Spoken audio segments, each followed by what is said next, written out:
Hi guys, me and Lana have been really busy. I'm gonna pop a quick video in, and it's the spine tag, and I'm gonna, sorry, we've been really busy. Lana's in Canada, and I've been reading up my school stuff and whatnot, and I've been playing games and reading and stuff. I got a ton of books for Christmas, and I've been getting tons and tons of books, so I've been reading a lot, and I'll probably be popping a few videos out tonight, and it's going to be probably very busy today. So let's get started. 1. Do you break the spines, or do you prefer to keep your books looking like new? I don't mind if I break my spines. I try to avoid it. Just as a personal preference, I like my books to look new, but I do get crinkles in my books, if you can see them there. I'm not sure they're very visible. You can kind of see them. You can see them better on this one because of the fact that it's it's a mass-produced novel, so it's kind of more obvious. Though this was a second-hand book, so it really had 2 or 3 of the creases in it, so mass-produced novels tend to be easy to crease.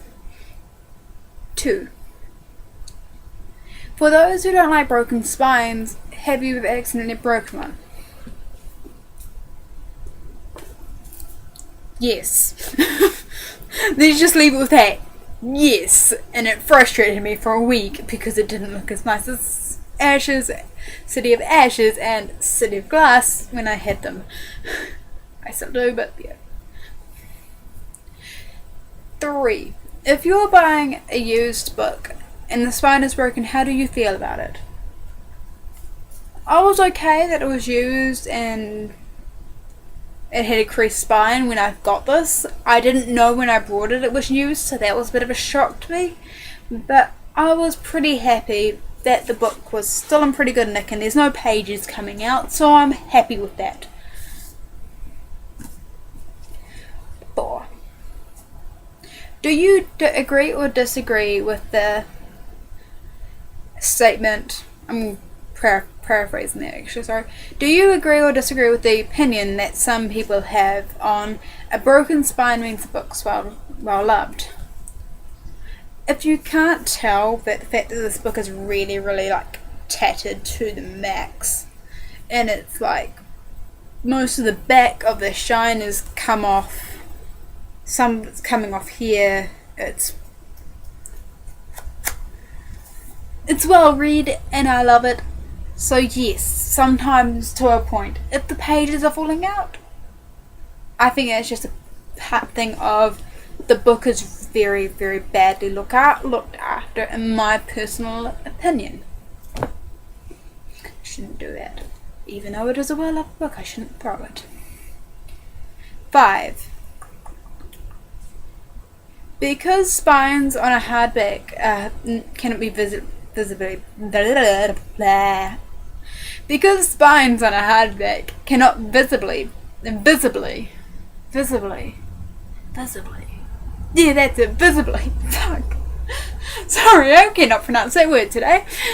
Break. Do you prefer to buy hardback or paperback books?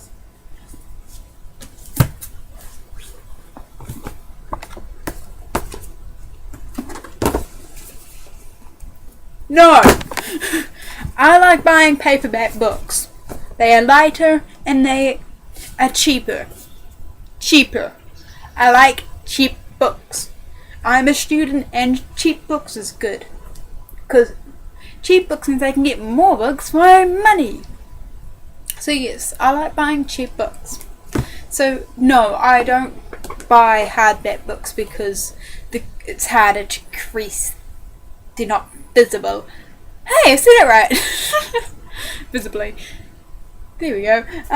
No, I don't buy hardback books. In fact, the only ever time I actually do buy a hardback book is when I'm buying a manga novel or a graphic novel, because then I know that they won't get creased. Well, then I know that I can throw them onto my bed and I can't worry about the corners folding or the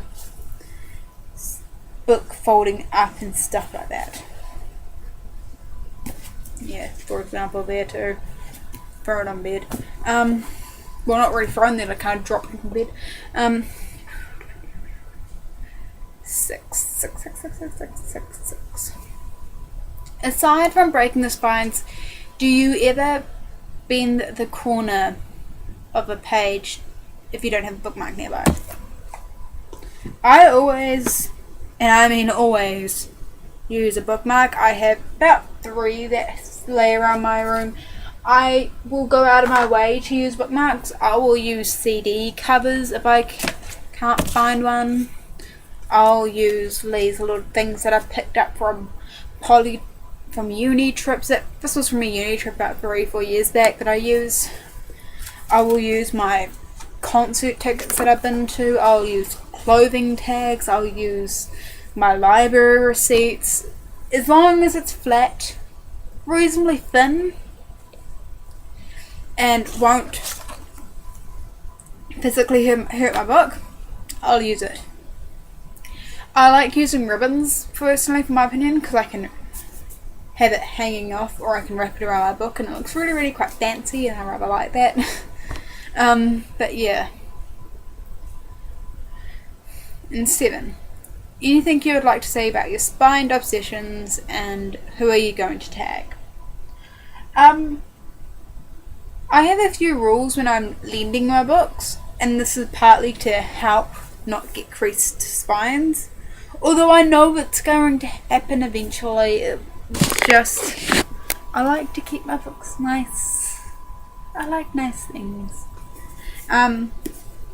So yeah, when I'm lending out books, I'll tell them Lana knows my rules when she's reading. She knows not to dog tier my books. She knows not to leave my books open. She knows when she's reading my books, because half of the time they're still in almost brand new condition when I'm lending them out, because I read a book twice and then I'll lend it out to someone. So yeah, when I'm reading them, and so I don't try and bend the spine. I try and open the book without bending the back as much as possible. So there would be my limit on bending the book back here. About that. And I am very, very careful when I'm breaking in a new book. And I have learnt this from past experiences with mass-produced novels. This is one of those kind of novels. She is my favourite author though, and she gives birth to books like no tomorrow. She has 2 books coming out in 1 month and next month. 2 books! And I'm like, I want to buy them all, but they're so money. Yeah. So are we talking about whoever sees this video and whoever wants to, sure, go ahead, make it, join in with this book tag. I'm not going to stop you, this booktubing tag. I'm probably going to do some more reviews. I'm going to be doing Divergent and Insurgent sometime soon. I'm also going to be doing some things on my favourite authors and why they are mean. But yeah, I think that's everything. So yeah, bye guys.